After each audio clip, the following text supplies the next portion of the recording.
Hi, this is Myra with Boutique Paint. I'm going to paint a tea towel today, and we're going to continue on, if you couldn't tell by our colors, with fall slash this week Halloween. We're doing it early because, you know, a lot of people like to decorate early or start making stuff early. So we are doing fall in August in preparation. So I'm going to do more of a Halloween themed tea towel, and we're going to paint using stencils onto the tea towel. In each one of these containers, I have a little bit of fabric medium. Fabric medium is a additive that you can get at a lot of craft stores, and it's just something you use to add your paint to turn it into a fabric paint. And I put in about, well, in this container, I put it to about there, and now I added about that much paint. So I'm doing kind of a 50-50 mixture. Follow the brand that you buy, because each one is different. So it just, what it does is it makes the paint a little softer to use. And I'm using DIY paint today. I'm going to add just a smidge more.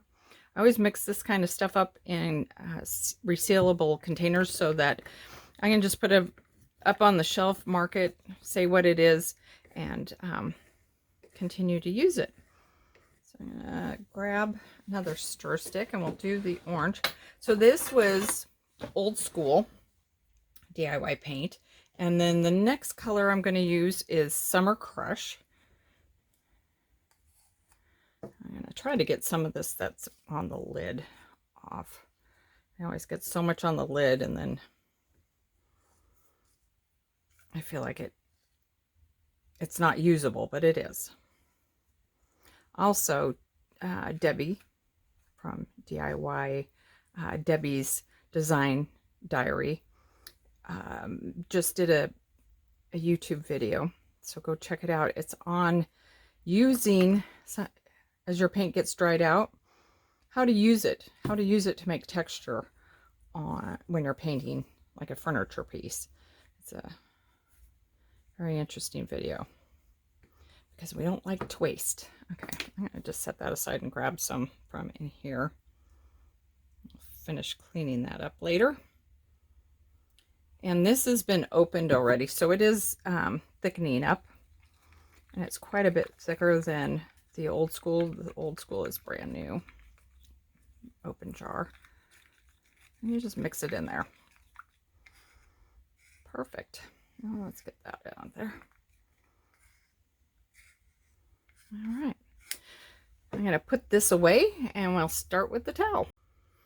So we're going to use the Trick or Treat part of the stencil. I have already put a stencil adhesive on the back of this, and a trick to that is when you put it on, you can either some of them are spray on, some of them you can take a paintbrush and you can paintbrush them on.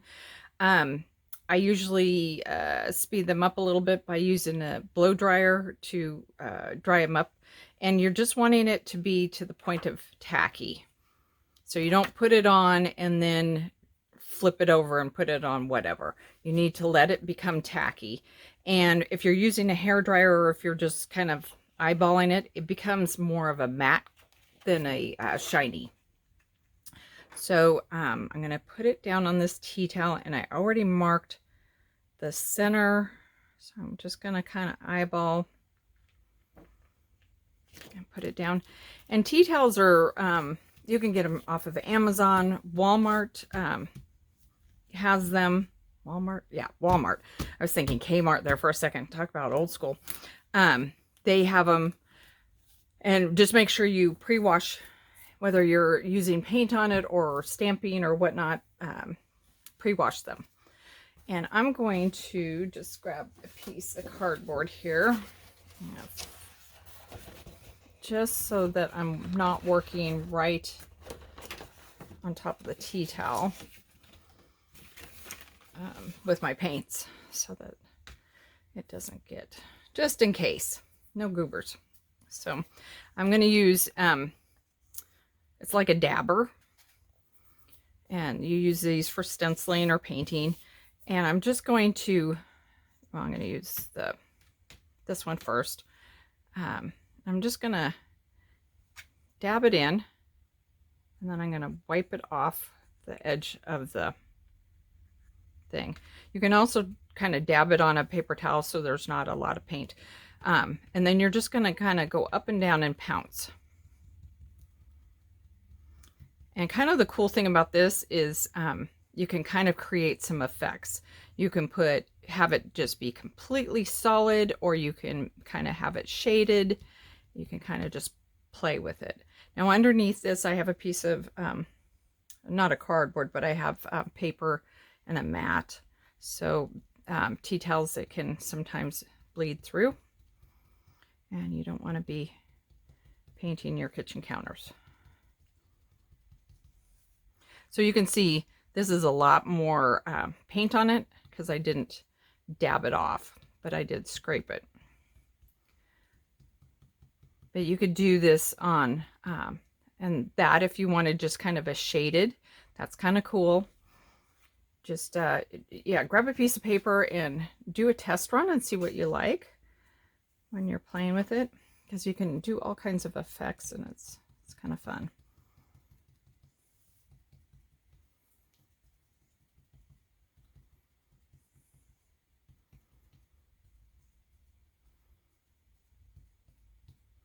And if you're afraid you're going to go over, you can take a piece of tape and just kind of put it over, or a piece of paper. Just want to get these corners a little bit better. Okay.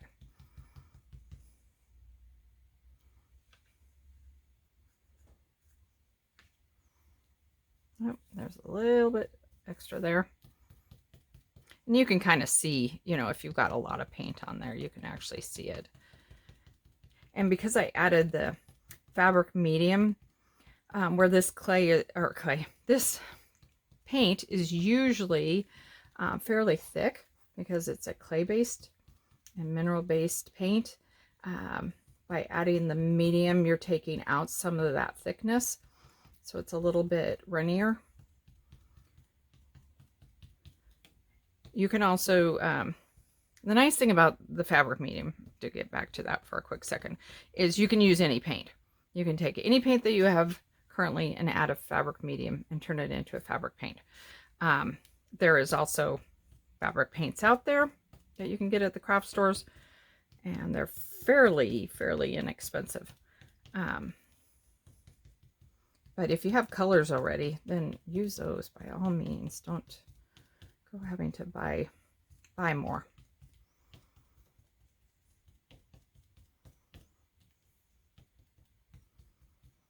We will, in the next week or two, also be transitioning into Christmas holiday projects.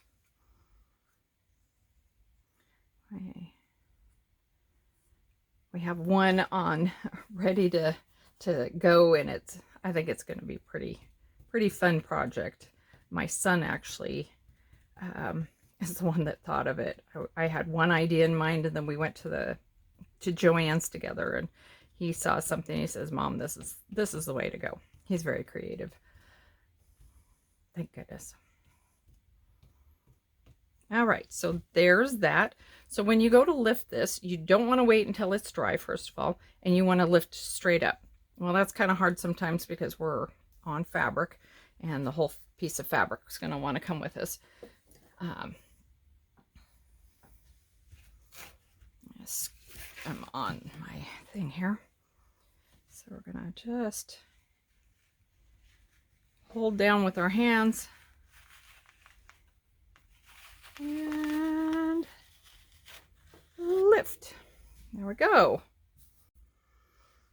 So now I'm going to put a bat above our trick or treat, and I'm using our own Halloween Elements stencil. And I already sprayed the back of this with the adhesive. And yes, you could just tape down your stencil and use it that way. But anytime you're stenciling, whether it's on a piece of furniture, a sign, fabric, whatever, it's always better to really use the adhesive because it keeps the paint from crawling under the stencil. And so if you have a good adhesive that, you know, really is holding tight, then you won't have the bleed through. And then when you're done with the stencil, just take the side that has the adhesive still on it and just lay it on top of the packaging that it came in. And that way it has something to stick to. And then next time it'll still be a little bit sticky. You'll probably still want to reapply the glue, but that's why we do that. So I'm just going to do this a little bit more on the light side. This little bat.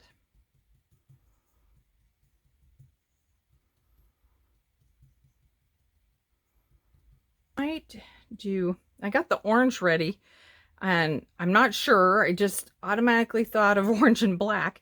And then I thought, well, wait a minute. I was kind of thinking to do the moon and yeah, so I don't know what else I'm going to add here, but we'll lift this up while I'm thinking about it. I may have to mix up some yellow. That's a cute bat. Okay, so I mixed some yellow. And as I told you to make sure you're working over a piece of cardboard. I don't listen to my own advice, and I goobered the bottom of this tea towel with yellow because I dropped a big goober of it right on the corner. But I've got an idea for that. So I got the moon lined up where I want it. And this is Queen Bee. It's kind of a mustardy yellow, but that'd be fun for the moon. And if you are worried about messing up anything else, like I said, you can put pieces of paper over, you can tape it off. I am a klutz. That's all there is to it.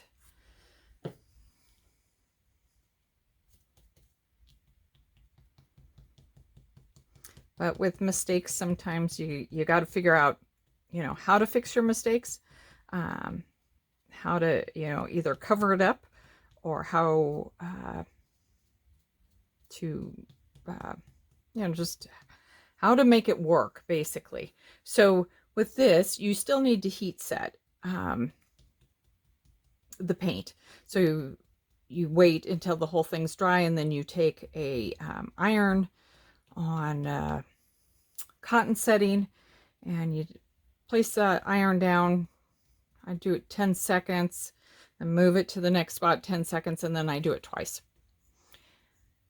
So there's the moon. I'm going to scoot this aside so I don't make a bigger mess.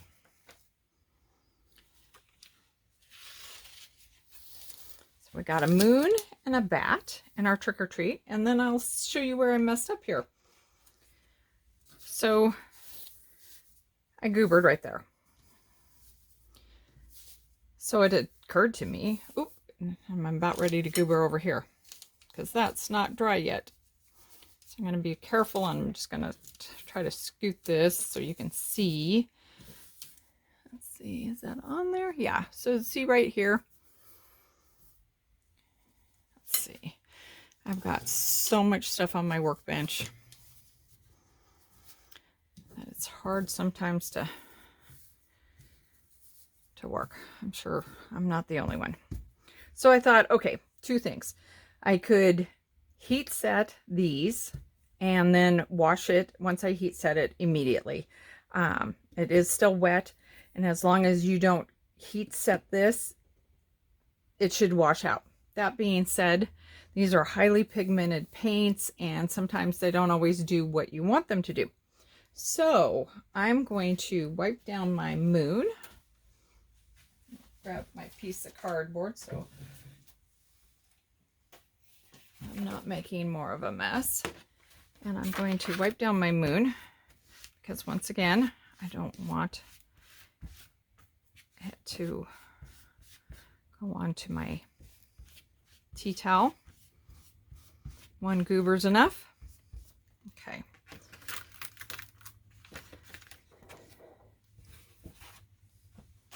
And I'm going to put my pumpkin down here. And I'm going to put my pumpkin right over the top of that.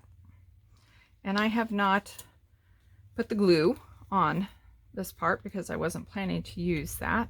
And I'm going to, actually I am going to do it because these are so thin that it would be a good idea just to go ahead and get some glue on there. Be right back. Okay, so I got everything dried just to make sure.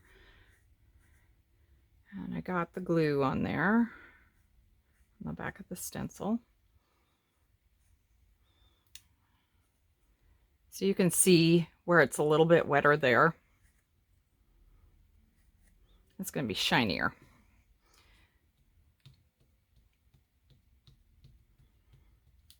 So this is going to be close to the edge because that's where I messed up. That's okay. We can work with it. Sometimes mistakes are for a reason. Work with me on that. Okay. So we're just gonna pounce. I do have the seam here and it's wanting to take a little bit more of the paint, but you can also kind of shade it. So maybe it's a little darker on the side and on the bottom than on the rest of it, like in nature.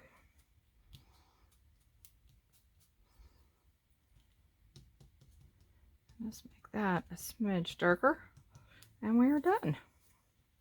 Like I said, you heat set this, so you do have a little bit of the yellow, but it's definitely less noticeable. Like I said, you could, try to wash it without heat setting and it would probably come out. But that's it. Cute tea towel. So you could do this with any stencil. You can do Christmas, you can do fall, you could do Halloween, whatever your favorite holidays are. Anyway, if you have any questions about any of the products that I used, you can go to our website at www.boutiquepaint.com, and I thank you for joining me. Bye.